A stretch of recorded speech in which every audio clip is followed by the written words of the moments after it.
Welcome to my channel Learn and Grow. Today our topic is a stable multivibrator using IC555.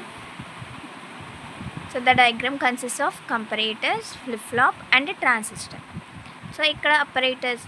So comparators lo two types of comparators, upper comparator and lower comparator.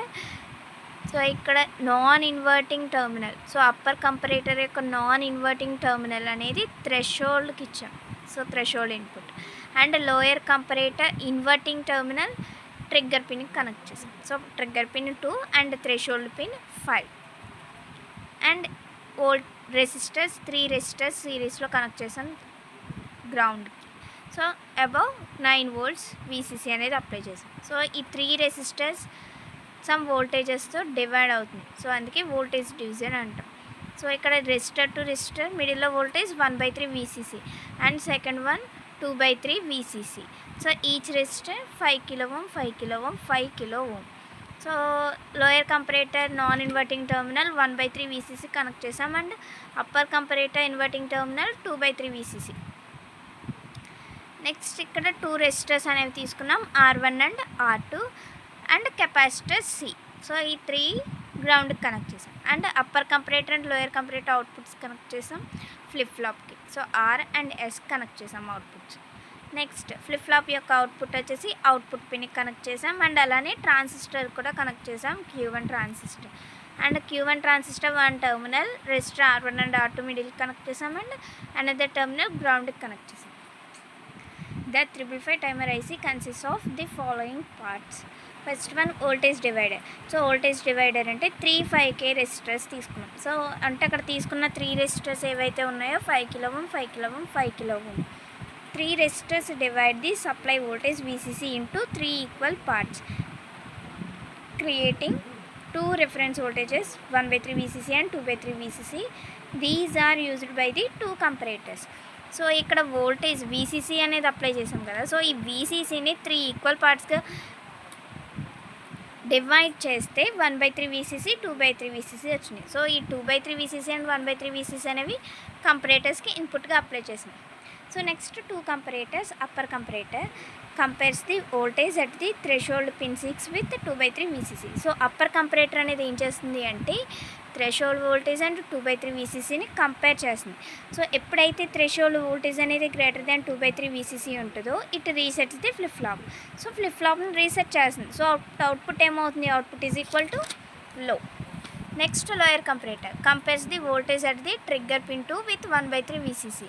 So ఇక్కడ lower comparator అనేది trigger పిన్కి connect చేసాం and 1/3 VCC. So ఈ 2 వాల్యూస్ని compare చేస్తుంది.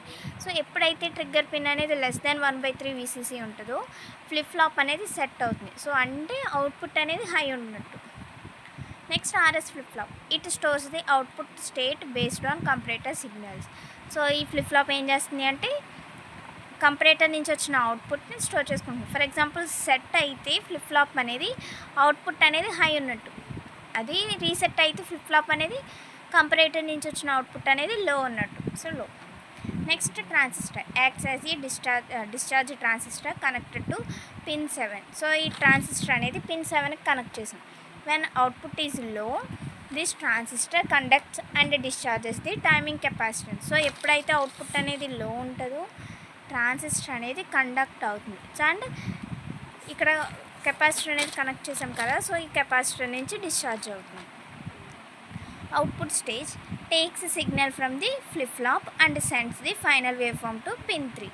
So ఇక్కడ output stage అంటే flip flop నుంచి వచ్చిన అవుట్పుట్ని తీసుకుని సెండ్ చేస్తుంది final waveform pin 3.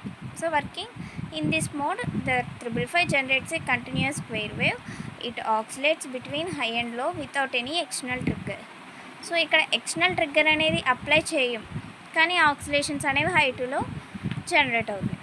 So external components వచ్చేసి 2 రెసిస్టర్స్ తీసుకున్నాం, R1 R2 and 1 capacitor C1. So ఇక్కడ R1 R2 అండ్ C1 ఎక్స్ట్రాగా తీసుకున్నాం. Operation the power is applied to the capacitor C1 starts charging through R1 and R2. So ఎప్పుడైతే ఇక్కడ supply అనేది apply చేసామో capacitor అనేది ఏమవుతుంది అంటే ఛార్జ్ అవుతుంది through resistor R1 and R2. So అప్పుడు ఏమవుతుంది, అవుట్పుట్ అనేది హై అవుతుంది. సో హై అయ్యింది కాబట్టి ట్రాన్సిస్టర్ ఏమవుతుంది, డిశ్చార్జ్ అవుతుంది. So discharge transistor of. When capacitor voltage reaches 2/3 VCC. So ఎప్పుడైతే కెపాసిటర్ వోల్టేజ్ అనేది 2/3 VCCకి రీచ్ అవుతుందో అప్పర్ కంపరేటర్ అనేది ఏం చేస్తుంది, ఫ్లిప్ ఫ్లాప్ని రీసెట్ చేస్తుంది. సో ఫ్లిప్ ఫ్లాప్ని రీసెట్ చేస్తుందంటే ఏ కండిషన్లో రీసెట్ చేస్తుంది, అప్పర్ కంపరేటర్ యొక్క అవుట్పుట్ అనేది లో ఉన్నప్పుడు. సో అవుట్పుట్ అనేది లో. Discharge transistor Q1 turns on. So ఎప్పుడైతే ఇది లో అయిందో డిశ్చార్జ్ ట్రాన్సిస్టర్ ఏదైతే ఉందో Q1 అనేది ఆన్ అవుతుంది. సో ఆన్ అయింది కాబట్టి కెపాసిటర్కి డిశ్చార్జెస్ త్రూ R2 రెసిస్టర్ నుంచి డిశ్చార్జ్ అవుతుంది. When capacitor voltage drops below 1/3 VCC. So ఈ కండిషన్లో అంటే 1/3 VCC బిలో ఉంటే కెపాసిటర్ వోల్టేజ్ అనేది లోయర్ కంపరేటర్ ఏదైతే ఉందో ఈ లోయర్ కంపరేటర్ అనేది ఫ్లిప్ ఫ్లాప్ని సెట్ చేస్తుంది. అంటే లోయర్ కంపరేటర్ యొక్క అవుట్పుట్ అనేది హై ఉన్నట్టు. సో హై ఉంది. సో ఇలా ప్రాసెస్ అనేది రిపీట్ అవుతూ ఉంటుంది. ఫర్ ఎగ్జాంపుల్ ఇక్కడ వేవ్ ఫార్మ్స్ చూస్తే time 1/3 VCC 2/3 VCC. So 1/3 VCC to 2/3 VCCకి రీచ్ అయింది, అంటే ఛార్జ్ అయింది. సో ఎప్పుడైతే 2/3 VCCకి రీచ్ అయిందో తర్వాత ఏమవుతుంది, డిశ్చార్జ్ అవుతుంది. సో అంటే 1/3 VCC వరకు డిశ్చార్జ్ అయింది. సో మళ్ళీ అగైన్ ఛార్జింగ్, మళ్ళీ డిశ్చార్జింగ్. సో ఇలా రిపీట్ అవుతుంది. సో ఎగ్జాంపుల్కి ఇక్కడ స్క్వేర్ వేవ్ తీసుకున్నాం కాబట్టి హై అంటే టైం హై T1తో రిప్రజెంట్ చేస్తున్నాం అండ్ టైంలో T2, again time high T1. So VCC time period. So total time అంటే full cycle T is equal to T1 plus T2.